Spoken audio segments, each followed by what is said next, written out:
वो आदमी सियोंग को एक खेल खेलने के लिए बोलता है और साथ ही में ये भी बोलता है कि अगर वो इस खेल में जीत गया तो वो उसको 1 लाख वॉन देगा। सियोंग खेलने के लिए राजी हो जाता है और काफी बार हारने के बाद सियोंग वो खेल जीत जाता है। वो आदमी सियोंग को 1 लाख वॉन दे देता है और साथ ही में वो सियोंग को एक कार्ड भी देता है और बोलता है कि अगर और पैसे कमाना चाहते हो तो इस नंबर पर कॉल जरूर करना। सियोंग खुशी खुशी अपने घर चला जाता है जहाँ वो पैसे अपनी माँ को दे देता है। उसकी माँ उसको बताती है कि उसकी बेटी उसके स्टेप फादर के साथ अगले साल हमेशा के लिए अमेरिका में सेटल होने जा रही है। यहाँ पर हमको पता चलता है कि सियोंग का डिवोर्स हो चुका है। उसकी माँ उसको एक और बात बताती है कि अगर तुम कोर्ट में ये प्रूव कर दो कि तुम्हारे पास बहुत पैसे हैं तो तुम वापस अपनी बेटी की कस्टडी ले सकते हो। सियोंग अपनी बेटी से बहुत प्यार करता है पर उसके पास पैसे नहीं है, इसीलिए वो उस कार्ड पर छपे नंबर पर कॉल कर देता है। इसके बाद सियोंग को एक गाड़ी में ले जाया जाता है। वहाँ उस कार में और लोग भी होते हैं। इन सबको बेहोश करके एक फैसिलिटी सेंटर में लाया जाता है जहाँ इनके जैसे और 456 लोग होते हैं। इन सबको एक ड्रेस भी पहनाई जाती है। ये सभी 456 लोग इस गेम में खेलने वाले प्लेयर्स होते हैं और इन सभी में एक बात कॉमन होती है कि इन सभी ने कर्जा लिया होता है। सियोंग तभी प्लेयर नंबर 1 से मिलता है जो कि एक बूढ़ा आदमी है।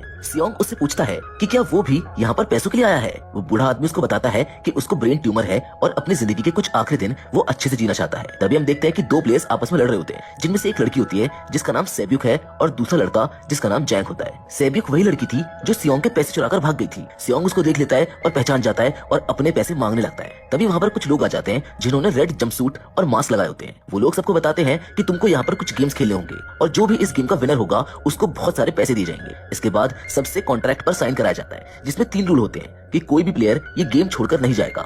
दूसरा ये कि अगर कोई प्लेयर ऐसा करता है तो उसको एलिमिनेट कर दिया जाएगा और उनके मुताबिक जो एलिमिनेट का मतलब है वो हम आपको आगे बताएंगे। और तीसरा रूल ये होता है कि अगर मेजॉरिटी लोग इस गेम को खेलने से मना कर देते हैं तो ये गेम टर्मिनेट हो जाएगा। अब इन सबको पहला गेम खेलने के लिए ले जाया जाता है। यहाँ पर सियोंग अपने क्लासमेट सैंगू से मिलता है। सियोंग उसको देखकर हैरान होता है क्योंकि उसकी माँ ने सियोंग से ये बोला था कि सैंगू बिजनेस ट्रिप के लिए आउट ऑफ कंट्री गया हुआ है। पहले गेम का नाम रेड लाइट ग्रीन लाइट होता है जिसमें एक बहुत बड़ी डॉल होती है जो कि जब गाना गाएगी तो इनको मूव करना होगा और जब वो गाना बंद कर देगी तो इनको रुक जाना होगा और अगर उस समय कोई हिलता हुआ पाया गया तो उसको एलिमिनेट कर दिया जाएगा।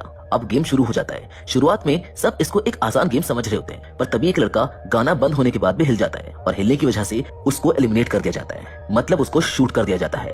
अब हमको यहाँ पर एलिमिनेट का मतलब पता चलता है। सब लोग डर जाते हैं और इधर उधर भागना शुरू कर देते हैं। गेम चालू रहता है इसीलिए जो भी हिलता रहता है उसको मार दिया जाता है। कुछ लोग समझ जाते हैं कि इस गेम को पूरा किए बिना वो यहाँ से जिंदा नहीं निकल सकते, इसीलिए वो गेम खेलने लगते हैं। बचे हुए लोग किसी न किसी तरह से समय रहते गेम को कंप्लीट कर लेते हैं। मारे गए लोगों की डेड बॉडीज को वहां से ले जाया जाता है और हम देखते हैं कि अब 456 प्लेयर्स में से सिर्फ 255 लोग ही बचे थे। ये लोग बहुत ज्यादा डरे हुए थे, इसलिए ये सब वो गेम को छोड़ने की बात करते हैं। उस फैसिलिटी का लीडर फ्रंटमैन उन सबको वोटिंग करने के लिए बोलता है और बताता है कि अगर मेजॉरिटी इस गेम को छोड़ना चाहेगी तो इस गेम को यहीं पर बंद कर दिया जाएगा। वोटिंग से पहले इन सबको वो प्राइज मनी दिखाई जाती है जिसके लिए ये सब गेम खेल रहे होते हैं। वो मनी 40 बिलियन वॉन होती है। वो ये भी बताते हैं कि अगर वो गेम छोड़ के चले जाएंगे तो पैसे मरे हुए लोगों की फैमिली में डिस्ट्रीब्यूट कर दिए जाएंगे। अब वोटिंग होती है और मेजॉरिटी लोग इस गेम को खेलने से मना कर देती हैं। सबको बांध कर वहीं पर छोड़ दिया जाता है जहां से लाया गया था। अब अगले दिन सियोंग पुलिस स्टेशन जाता है जहां पर वो उनको सब बताता है पर वो सब सियोंग को पागल समझते हैं। सियोंग उनको वो कार्ड भी दिखाता है लेकिन जब वो लोग उस कार्ड पर छपे नंबर पर कॉल करते हैं तो उनको पता चलता है कि वो रॉन्ग नंबर है। अब सियोंग वहां से चला जाता है। जब वो घर पर आता है तो वो देखता है कि उसकी माँ वहां पर नहीं है। अब आगे हमको कहानी में सैंगू को दिखाया जाता है जो कि अपनी माँ को छुपकर देख रहा होता है। तभी वहां पर सियोंग आ जाता है। सैंगू बताता है कि उसके ऊपर 6 बिलियन वॉन का कर्ज है। उसने अपने क्लाइंट्स के पैसे स्टॉक मार्केट में लगा दिए थे जहां उसके सारे पैसे डूब गए हैं। तभी सियोंग के पास अस्पताल से कॉल आता है। उसको पता चलता है कि उसकी माँ के पैर में चोट लग गई है लेकिन डायबिटीज का इलाज ना होने की वजह से वो चोट काफी ज्यादा बढ़ गई है। डॉक्टर बोलते हैं कि उनका इलाज हो सकता है और उसके लिए उन्हें उनका पैर काटना पड़ेगा। उसके लिए उन्हें बहुत ज्यादा पैसों की जरूरत पड़ेगी लेकिन सियोंग के पास पैसे नहीं है, इसीलिए वो अपनी एक्स वाइफ से पैसे मांगने जाता है। उसकी एक्स वाइफ उसको पैसे देने से मना कर देती है।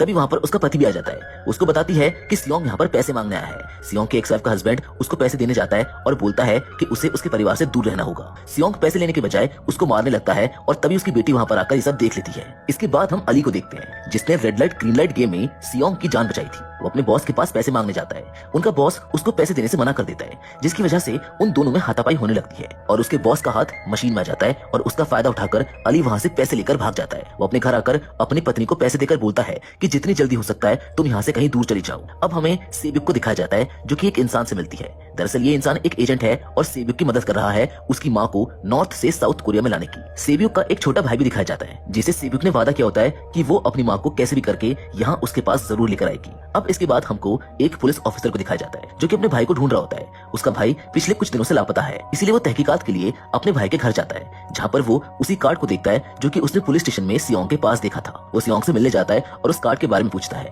लेकिन सियोंग उसको कुछ नहीं बताता और जब सियोंग अपने घर वापस जाता है तो उसको फिर से वही कार्ड दिखता है। अब सियोंग डिसाइड करता है कि वो फिर से उस गेम को खेलने जाएगा, जिसके बाद सब प्लेयर्स को एक शिप के पास लाया जाता है। उधर वो ऑफिसर भी सियोंग का पीछा करते हुए उस शिप तक पहुंच जाता है, जहाँ पर वो एक गार्ड को मारकर उसकी ड्रेस पहन लेता है और शिप पर चला जाता है। अब सबको फिर से उसी आइलैंड वाली फैसिलिटी सेंटर में ले जाया जाता है। अब हम देखते हैं कि सेब्यूक और उसकी फीमेल फ्रेंड वॉशरूम जाते हैं, जहाँ वो गार्ड की नजरों से बचते हुए उस फैसिलिटी को एक्सप्लोर करना शुरू कर देते हैं। वो एसी वेंट्स में होते हुए एक कमरे में पहुंचती है, जहाँ पर वो देखती है कि वहाँ कुछ लोग बड़े बड़े बर्तनों में कुछ पका रहे हैं। इससे पहले कि वो कुछ और पता लगा पाती, बाहर खड़े गार्ड्स को उन पर शक हो जाता है। वो वॉशरूम में अंदर जाता है, पर सेब्यूक और उसकी फीमेल फ्रेंड उससे पहले ही वहाँ पर वापस आ जाती है। इसके बाद सेब्यूक अपनी फ्रेंड को जब सब बता रही होती है तो सैंगवू उनकी बातें सुन लेता है। वो उनसे इसके बारे में पूछता है, सेब्यूक उसको बता देती है। अब हम देखते हैं कि इन सबको एक जगह लाया जाता है जहाँ इन्हें 4 शेप्स चुननी होती है। यहाँ पर सैंगवू को पता होता है कि गेम क्या है। वो सियोंग को बताता है कि सबको अलग अलग शेप्स को चुनना है। इसके बाद उन्हें एक बर्तन दिया जाता है जिसमें वही शेप बनी होती है और गेम ये होता है कि इनको ये शेप निकालनी होती है बिना उसको डैमेज किए,